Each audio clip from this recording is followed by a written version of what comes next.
मित्रों नमस्कार।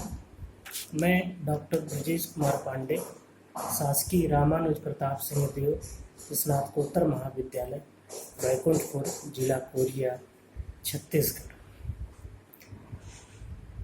मित्रों, आज हम लोग कविवर निराला की प्रसिद्ध रचना सरोज स्मृति के व्याख्या के बारे में पढ़ेंगे। आज से व्याख्या का दौर शुरू होता है। तो सरोज स्मृति जो कविता है वह निराला द्वारा रचित हिंदी साहित्य का एक शोक गीत माना जाता है। यह कविता जो है अनेक दृष्टियों से महत्वपूर्ण है। पहले तो यह कि यह एक प्रबंधात्मक रचना है, और दूसरी बात यह है कि इस लंबी कविता में कवि की अंतर्वेदना इतने करुण रूप में व्यक्त हुई है कि वह पाठक को सहज ही अपनी ओर आकर्षित कर लेती है। स्वयं अपनी पुत्री के जीवन पर लिखा गया ये शोक गीत है निराला जी द्वारा। और इस कविता की रचना निराला जी ने सन 1935 ईस्वी में की थी, अर्थात सरोज की मृत्यु के लगभग 2 वर्षों के बाद निराला जी ने इस कविता की रचना की थी। इसी के साथ यह कविता कवि की पीड़ा का उद्गार होने के साथ साथ उस कवि के युग और समाज की विषमताओं का दर्पण भी है ये कविता। तो आपको जैसे कि पता ही है कि निराला जी की जो पत्नी थी मनोहरा देवी जी, उनका भी निधन बहुत ही अल्प आयु में ही हो गया था, और दोनों बच्चों पुत्र रामकृष्ण और पुत्री सरोज के लालन पालन का भार जो है निराला पर आ गया था। लेकिन निराला जी की जो आर्थिक स्थिति है वो उतनी अच्छी नहीं थी, इसलिए उन बच्चों का लालन पालन जो है वो उनके नानी के घर हुआ, अर्थात निराला जी की ससुराल में हुआ। और बड़े होने पर जब सरोज विवाह के योग्य हो गई तो उनके ससुराल वालों ने कहा कि हे भैया, हमने आपकी बच्ची को पाल पोस दिया और अब ये बड़ी हो गई है और योग्य वर का चुनाव करके आप इसका विवाह संपन्न करें। तो निराला जी सरोज को लेकर अपने यहाँ आते हैं। यहीं इलाहाबाद में दारागंज में निराला जी का घर है, अपने घर पे ले आते हैं और उसके अपनी पुत्री के योग्य वर की तलाश करते हैं। लेकिन लाख ढूंढने से भी कोई योग्य वर नहीं प्राप्त होता। अंत में वो अपने एक शिष्य से अपनी पुत्री का विवाह संपन्न करते हैं, और विवाह संपन्न करने के उपरांत वो पुत्री एक दिन काल के गाल में समा जाती है। इस घटना से निराला जी एकदम टूट जाते हैं और वो सरोज स्मृति नाम की इस कविता की रचना करते हैं। तो आइए हम लोग इस कविता की व्याख्या प्रारंभ करते हैं। तो कविता का प्रारंभ होता है कि उनविंश पर जो प्रथम चरण, तेरा वह जीवन सिंधु तरण, तनये ली दृक तनये ली कर दृक्पात तरुण, जनक से जन्म की विदा अरुण, गीते मेरी तजरूप नाम, वर लिया अमर शाश्वत विराम, पूरे कर सुचितर सपर न्याय, जीवन के अष्टादशाध्याय, चढ़ मृत्यु तरण पर तूर्ण चरण, कह पितः पूर्ण आलोक वर्ण, करती हूँ मैं यह नहीं मरण, सरोज का ज्योति शरणता। तो जैसा कि इस कविता का प्रारंभ ये होता है, कब से? उनविंश पर जो प्रथम चरण, जब सरोज ने अपने 19वीं वर्ष के जीवन में प्रवेश ही किया था, 19वीं आयु में प्रवेश ही किया था। उनविंश पर जो प्रथम चरण, तेरा वह जीवन सिंधु तरण। निराला जी कहते, हे बेटी, जब तुमने अपने 19वीं वर्ष की आयु में प्रवेश ही किया था तो तू इस जीवन रूपी संसार सागर से जो है पार उतर गई, अर्थात तुमने मृत्यु का वर्ण कर लिया। हे बेटी तनय, तनय मतलब पुत्री, या हे बेटी ली कर दृक्पात तरुण जनक से जन्म की विदा हरुण। हे बेटी अपने जीवन भर अर्थात अपने यौवन काल में ही तूने अपने पिता से सदा सर्वदा के लिए विदा ले ली, अर्थात अपने नयनों को जो है मूल दिया, अर्थात तू इस संसार से चल बसी। गीते मेरी तजरूप नाम वर लिया अमर शाश्वत विराम।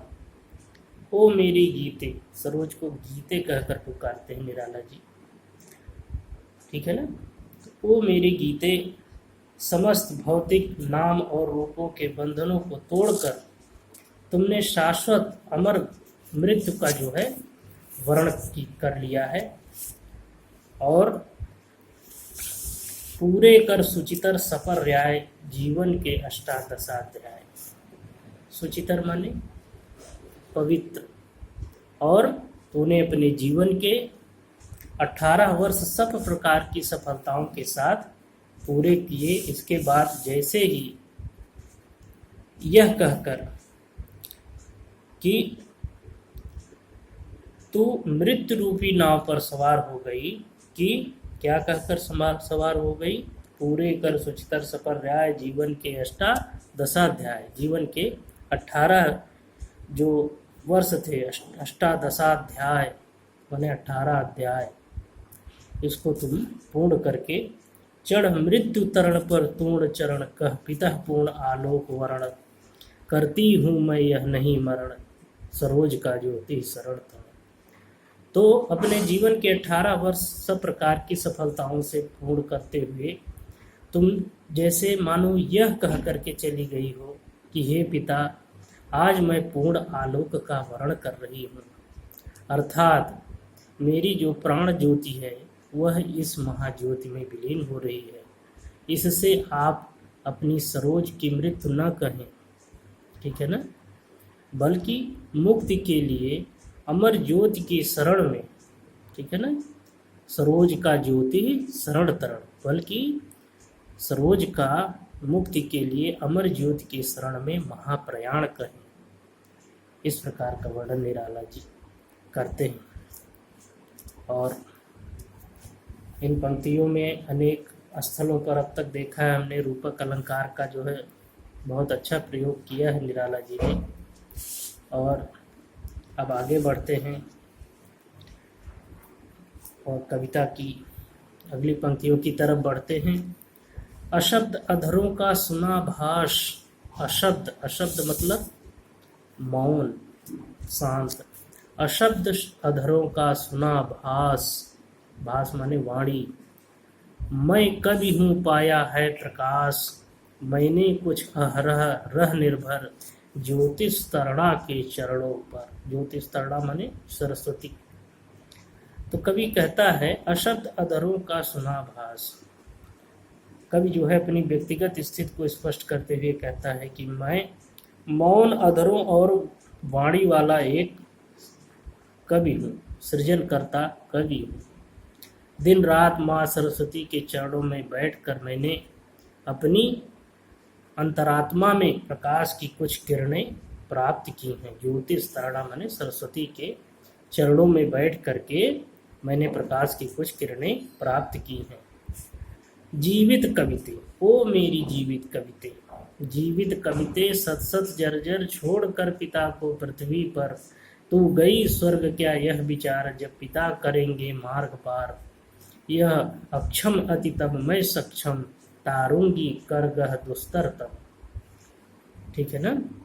तो ओ मेरी जीवित कविते, जीवित कविते सत सत जर्जर छोड़कर पिता को पृथ्वी पर, ओ मेरी जीवित कविते विषम अभाव के सैकड़ों तीरों से आहत और जर्जर अपने पिता को इस धरती पर अकेला छोड़कर, क्या तुम इस विचार से उस पिता से पहले चली गई हो, अर्थात पिता से पहले ही तुमने मृत्यु का वर्ण कर लिया है, अर्थात स्वर्ग का वर्ण कर लिया है, कि जब मेरे असमर्थ पिता, कि जब पिता करेंगे मार्ग पार, यह अक्षम अति तब मैं सक्षम, कि जब मेरे असमर्थ पिता स्वर्ग का रास्ता पार नहीं कर सकेंगे तो मैं समर्थ बनकर उनका हाथ थाम कर इस नश्वर संसार से, इस नश्वर संसार के गहन अंधकार से उन्हें तारूंगी।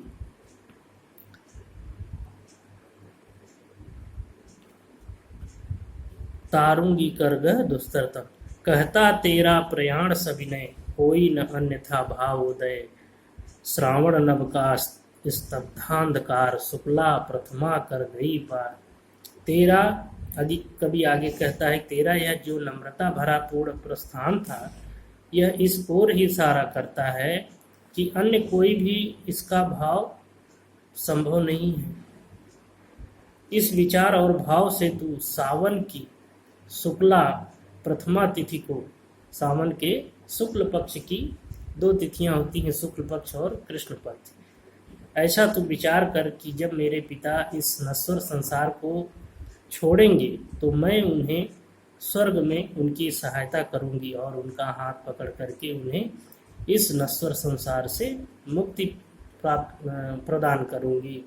और इसीलिए तू सावन मास की शुक्ल पक्ष की प्रथमा तिथि को आकाश के गहरे अंधेरे में स्तब्धांधकार, स्तब्ध माने शांत होता है, और अंधकार जब शांत होता है तो और भी भयानक हो जाता है, तो प्रथमा तिथि को आकाश के गहरे अंधेरे को चीरती हुई इस संसार सागर से तू पार हो गई।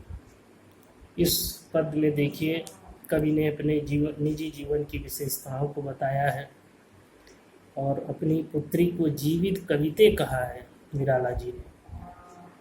और इस संबोधन में जो है पुत्री सरोज का समूचा सुंदर कलात्मक व्यक्तित्व सामने उभर कर आता है।